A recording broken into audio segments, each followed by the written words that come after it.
कैलू दिलवा दुखावे के हम के भुला दिहलू दूसरा के पावे के तोड़ दिहलू सारा विश्वास।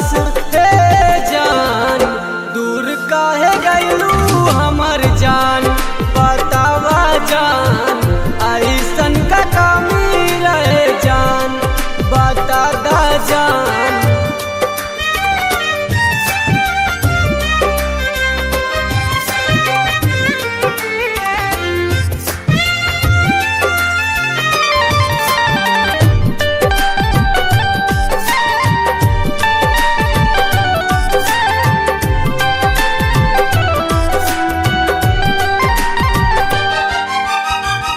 बचपन में खेललू हमसे प्यार वाला खेला आज हमके छोड़ दिहलू हम हई अकेला।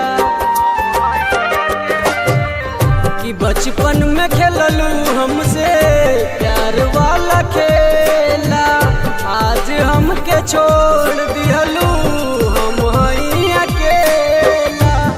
तोड़ दिहलू सारा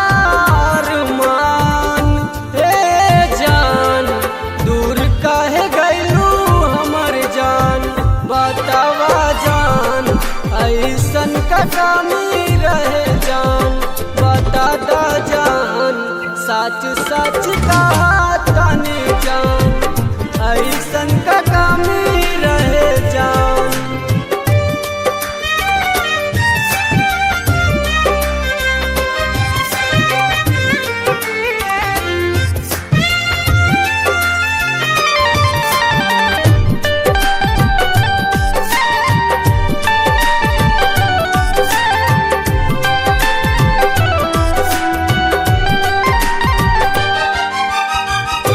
शिवा मजय के छोड़ दियलू साथ हो ओ मोलोक के रखिया खुशहाल हो।